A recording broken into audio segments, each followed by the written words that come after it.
Okay, so here we're doing a quick discussion on derivative of inverse functions in general.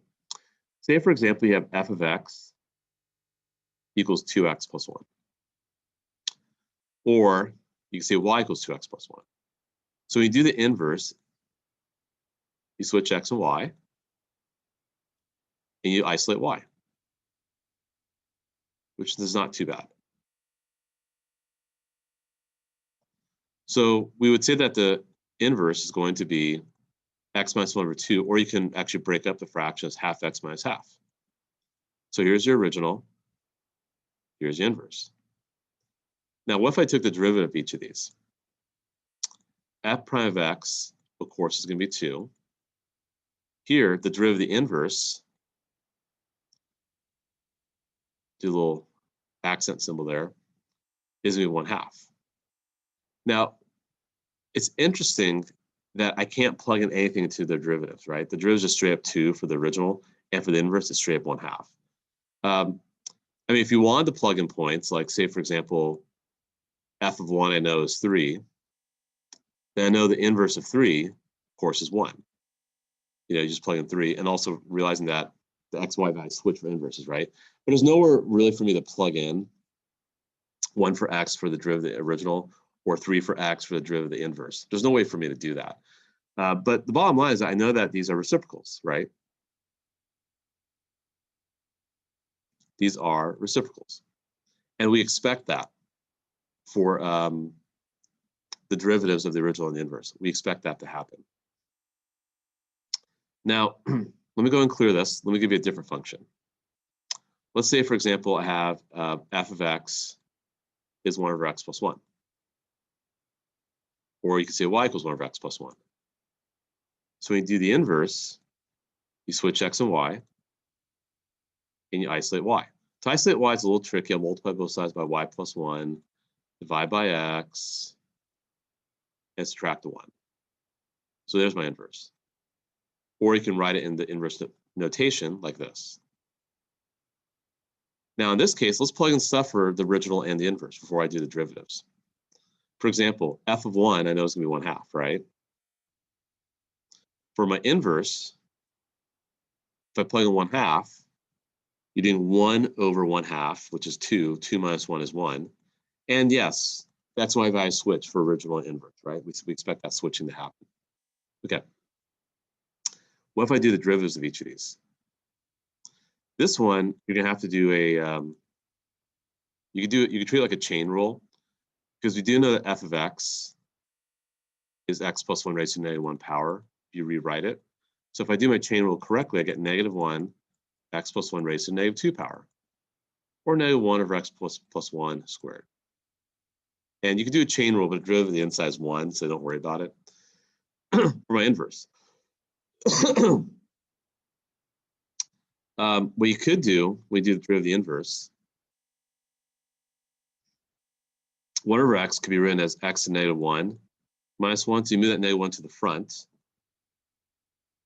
drop the exponent by 1, and take the -1 to 0. So guess what? You get -1 over x squared. Okay.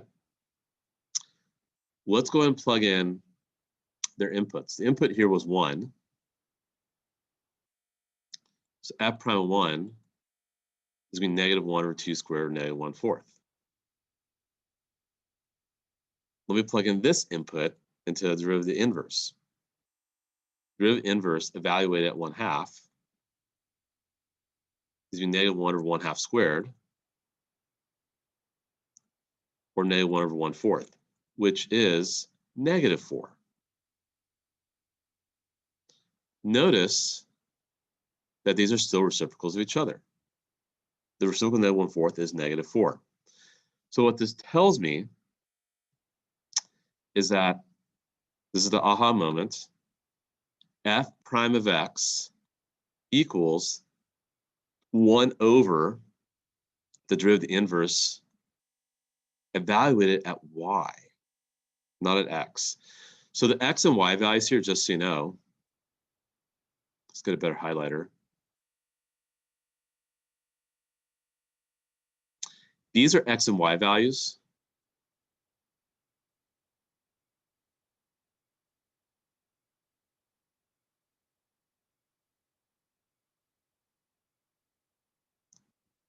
for the original function. So whatever y coordinate you saw in the original, that's the input for the inverse, and that's what you got to plug into this relationship here.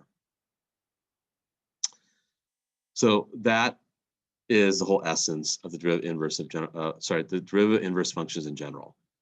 That's the whole essence of it. And hopefully by seeing like functions that we can actually easily take the inverse of and then plugging stuff into them and plugging 1 and 1/2 and then realizing 1/2 and 1 satisfies the inverse. Then you plug 1 into the derivative of the original, plug 1/2 into the derivative of the inverse, you see the reciprocals. That's what's happening. So hopefully that clears up whatever confusion you may have about derivative inverse functions in general.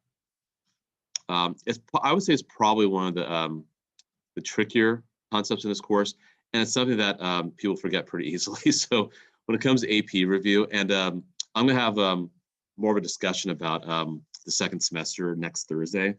I'm starting to get even more clarity with each passing day of what the second semester is going to look like for us and what I want to do for you guys. So I'll have all those nitty-gritty details by next week. Anyway, so now let me get you guys started on the worksheet. I'll do maybe 2 problems, and I'll put you guys in breakout sessions, and I'll give you guys about 15 minutes to kind of do some practice there with that. And once you get the hang of it, you start moving pretty quickly. It's not too bad. So let me share my screen again. Okay, so let me do the first question here, number 1. So f of x is this function, 2 times x plus 3. G of x is the inverse of f. Okay, great. Find g prime of 5. So sometimes the College Board, they'll, instead of just using the symbol this, f -1, they'll say g is the inverse just to make it easy. I don't know if that helps, but maybe, who knows. So here's how I'd approach it. I'd do a little table here, f and g. So here's the original, here's the inverse. And you're told g is the inverse. If you weren't told g is the inverse, then just write f -1. But since you're told g is the inverse, we'll just go with that. So this right here is the y coordinate on the original, right? Because remember, whatever you plug in for x in the inverse is the y coordinate on the original. So I'm going to put comma 5 over here. Therefore, 5 is x on the original. Sorry. Wow. Okay, everything I just said in the last 15 seconds, wipe from memory. I must put 5 for the x. Sorry. I got a lot of sleep too, and I'm like really well rested, but there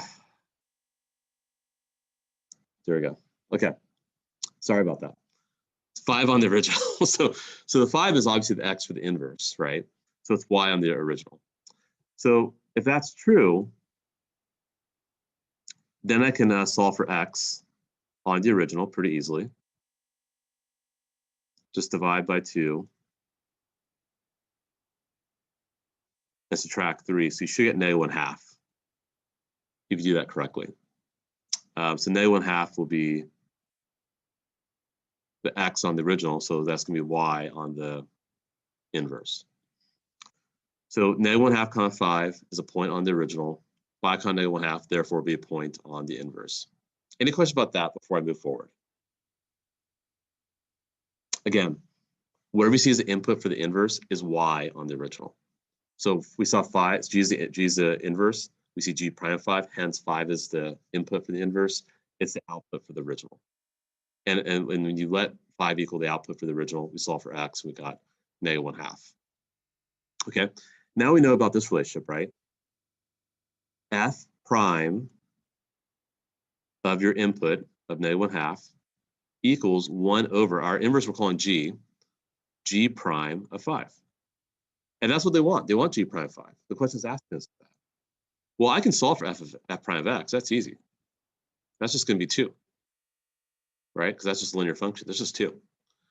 And actually, it's so easy that I don't have to plug anything into it. I don't have to plug -1. There's nowhere to plug in -1/2 because it's just 2. So therefore, g prime 5 is just going to be 1/2 because it's the reciprocal of 2. So the answer for number 1 is 1/2. Questions about that before I move forward? again, derivative was just 2 straight up.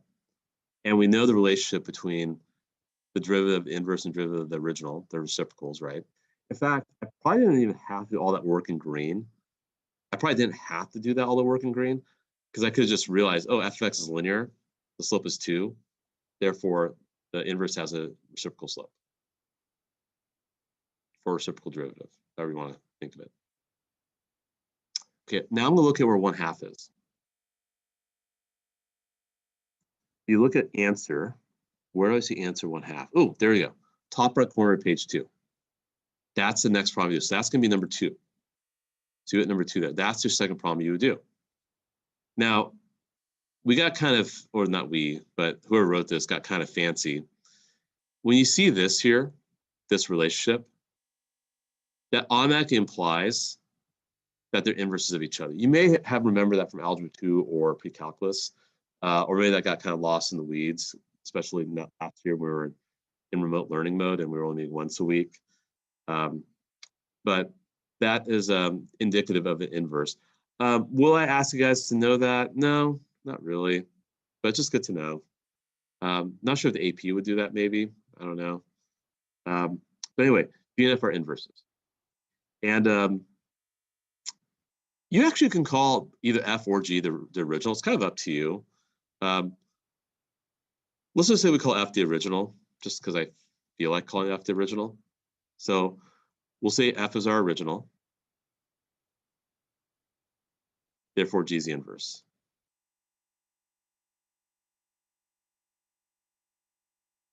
In fact, original inverses are always interchangeable, but usually we see F and then they had to do the F-1 symbol.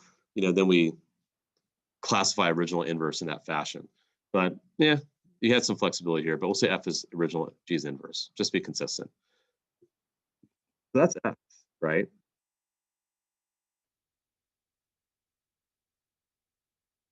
X equals 8 on the original. Okay, so you have 8 comma something.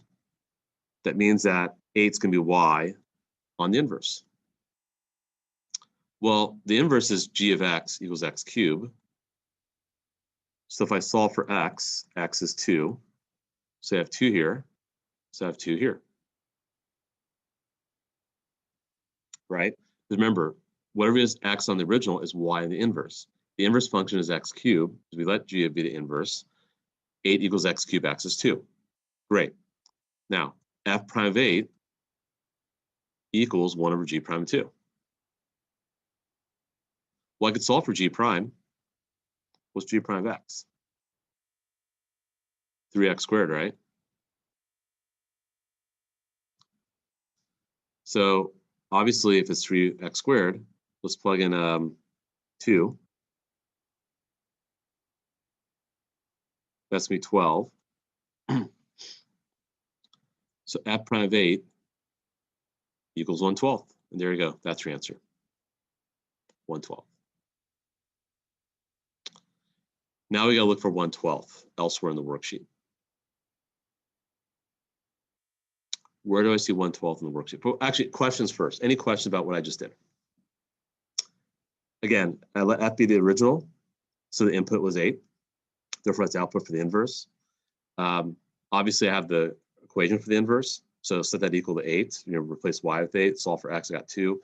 That means that 2 is a Y coordinate on the original.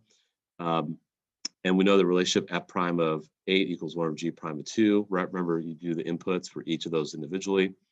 You're asked to find F prime of 8. G prime we could solve was just 3x squared. Plugged in 2, got 12, reciprocal 1/12. So now you got to look for 1/12. That's negative 1/12, just right below it. 1/12 is down here, so that's going to be number 3. And you're just going to keep working through this over and over again. So I'll let you guys now do some breakout sessions. We'll do this for about maybe 15 minutes, see how you guys do. I don't imagine you guys will be able to complete it. If you do, that's impressive, but hopefully you can put a pretty good dent in this. And I'll put the answers for these later tomorrow. I have these all printed here in Campbell. I just need to work through them, and I just need time to sit down and get it done. So anyway, so you'll do this. I'll put you guys in breakout sessions of maybe 4 people. Call me over if you get stuck. But whatever answer you get for number 3, in the lower left corner of the second page of this worksheet, you should find elsewhere in the worksheet. If you can't find it, then of course something's not going right. Call me over, I'll help you out. But if you find it, then you know you're doing it right. Then you go to that problem and you work on that problem. And you just keep going until you close the circuit. Okay. So let me stop my recording.